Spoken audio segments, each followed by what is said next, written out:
जिन गृहस्थियों के घर में एक सुंदर संयोग बन रहा है,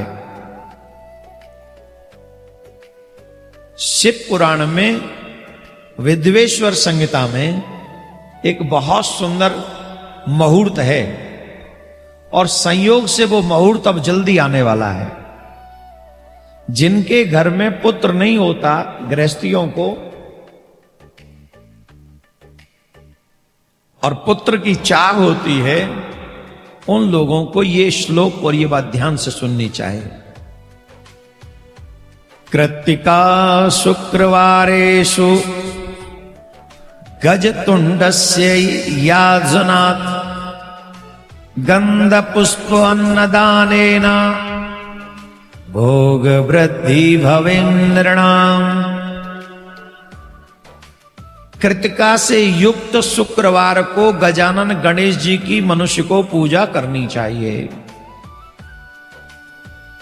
कृतिका से युक्त शुक्रवार को गणेश जी की पूजा करनी चाहिए तथा गंध पुष्प एवं अन्न मनुष्य उनको भेंट करे,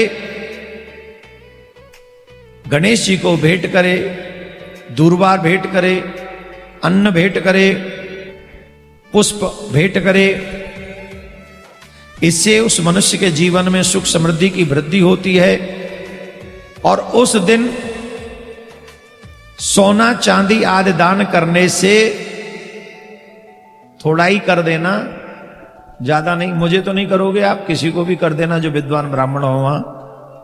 उस दिन गणेश जी का स्पर्श करके जो मनुष्य थोड़ा सा सोना अथवा चांदी किसी को दान कर देता है, तो वो स्त्री बंध्या ही क्यों न हो, बांझ ही क्यों न हो, उसे भी उत्तम पुत्र की प्राप्ति होती है। ये मेरा नहीं, शिव पुराण का वचन है। किसका वचन है? शिव पुराण का वचन है। और ये श्लोक शिव पुराण में ही विद्वेश्वर संहिता में है। कृतिका से युक्त शुक्रवार को गणेश जी की पूजा करनी चाहिए। और परसों जो शुक्रवार आने वाला है वो शुभ लक्षण परसों बन रहा है, ये हम आपको बता रहे हैं।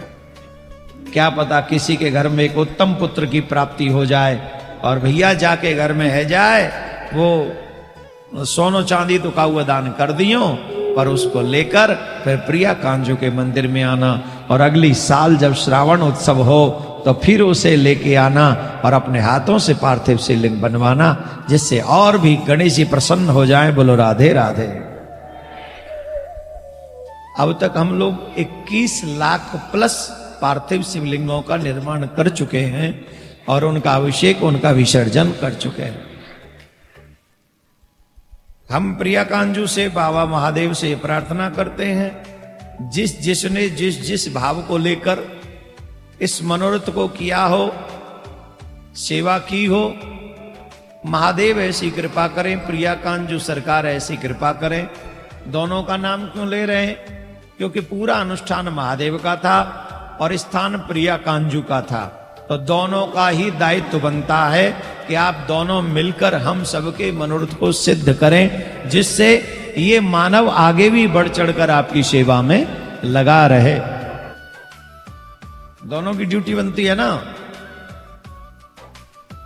और हमको लगता है मूलतः रूप में तो एक ही है और दो स्वरूपों में है, इसलिए उनसे दोनों से ही कह दिया, जैसे कोई पल्ला ना झाड़े कि हमसे तो कहा ही नहीं था, तो दोनों से कह दिया है तुम एक ही हो। किसी भी रूप में स्वीकार करके इस यज्ञ को जिस भाव से किया गया उस भाव को पूरा करें, यह आपकी दायित्व है। हम आपके चरणों में निवेदन कर रहे हैं।